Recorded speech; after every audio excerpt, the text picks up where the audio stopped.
Selamat pagi anak-anak, sebelum kita memulai pelajaran kita berdoa terlebih dahulu. Dalam nama Bapa dan Putra dan Roh Kudus, amin.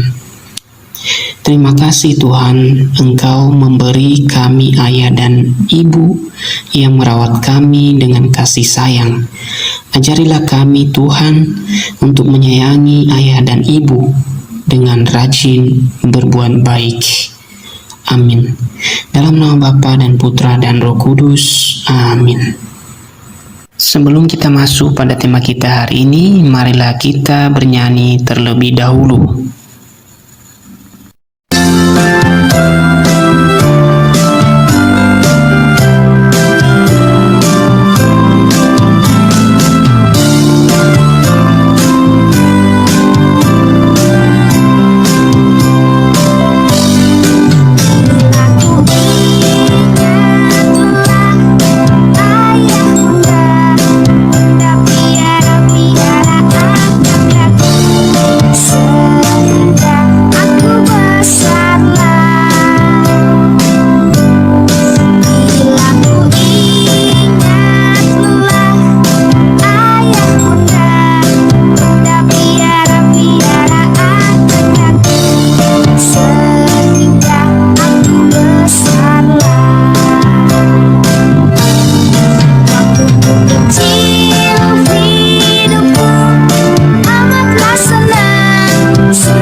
Anak-anak yang terkasih, setelah kita berdoa dan juga menyanyikan lagu Bunda Piara, sekarang kita akan masuk kepada materi kita hari ini, yaitu pribadi peserta didik dan lingkungannya, dengan subtema kita yaitu orang tuaku.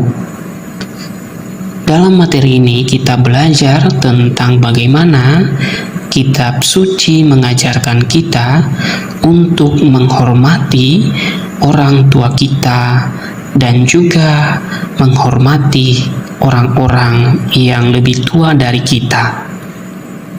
Nah, Bapak berharap anak-anak dapat mengikuti pelajaran ini dengan penuh semangat. Anak-anak yang terkasih, tentang menghormati orang tua kita temukan dalam kitab suci, dalam kitab Keluaran 20 ayat 12. Hormatilah ayahmu dan ibumu, supaya lanjut umurmu di tanah yang diberikan Tuhan Allahmu kepadamu. Dari ayat yang Bapak bacakan tadi, kita menemukan beberapa contoh sikap hormat kepada orang tua. Yang pertama yaitu mematuhi nasihat papa dan mama. Yang kedua, mengucapkan terima kasih atas pemberian papa dan mama. Yang ketiga, melaksanakan perintah papa dan mama. Yang keempat, memberi salam kepada papa dan mama. Yang kelima, meminta maaf karena atau kita telah merusak barang milik papa dan mama. Yang keenam, berkata sopan pada papa dan mama. Dan yang ketujuh, pamit pada papa dan mama saat pergi keluar rumah. Anak-anak, contoh mematuhi nasihat papa dan mama misalnya, anak-anak disuruh tidur tepat waktu atau disuruh belajar. Maka karena anak-anak mematuhi nasihat papa dan mama, maka anak-anak belajar dan juga tidur tepat waktu, juga bangun tepat waktu, dan juga melakukan hal-hal yang baik. Misalnya tidak memukul adik di rumah, menjaga adik di rumah, juga membantu mama papa di rumah, misalnya menyapu, misalnya mencuci piring, dan lain sebagainya. Kemudian contoh dari mengucapkan terima kasih atas pemberian mama dan papa. Misalnya mama dan papa membelikan baju baru, memberikan hadiah, maka anak-anak mengucapkan terima kasih kepada mama dan papa.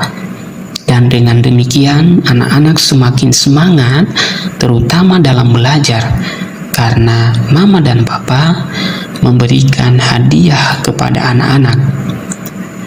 Atau juga anak-anak mengucapkan terima kasih ketika mama dan papa menyayangi anak-anak, juga memberikan apa yang anak-anak butuhkan, terutama misalnya keperluan dalam belajar. Nah, contoh dari memberi salam pada papa dan mama, misalnya ketika akan pergi dari rumah dan berangkat ke sekolah atau pulang dari luar rumah, lalu memberi salam kepada mama dan papa, misalnya selamat pagi, selamat sore, selamat siang. Juga kepada bapak ibu guru, misalnya kalau kita sudah masuk sekolah. Juga kita meminta maaf ketika barang yang dimiliki papa mama kita rusak, atau juga yang dimiliki teman. Kita meminta maaf dan berkata dengan sopan dan baik. Selain itu, kita juga pamit ketika kita pergi keluar rumah bermain bersama teman. Kita memberitahu kepada mama dan papa. Nah, setelah kita mendengarkan penjelasan tadi, pertanyaannya adalah, sudahkah anak-anak hormat terhadap papa dan mama? Sudahkah anak-anak hormat terhadap bapak ibu guru? Sudahkah anak-anak hormat kepada kakek dan nenek? Nah, anak-anak sendiri bisa menjawab dalam hati, dan Bapak harap anak-anak dapat melakukannya dalam keseharian anak-anak terutama karena pada masa ini kita belajar jarak jauh. Jadi anak-anak dapat melakukannya dalam keseharian anak-anak di rumah. Perlu anak-anak ketahui dan perlu anak-anak ingat bahwa menghormati papa mama berarti taat pada perintah Tuhan. Papa ulangi sekali lagi, perlu anak-anak ingat bahwa menghormati papa dan mama berarti taat pada perintah Tuhan. Setelah pelajaran kita selesai, marilah kita berdoa dalam nama Bapa dan Putra dan Roh Kudus. Amin. Tuhan Yesus yang baik, berilah kami semangat untuk menyayangi ayah dan ibu. Berkatilah mereka agar selalu sehat dan gembira. Amin. Dalam nama Bapa dan Putra dan Roh Kudus. Amin.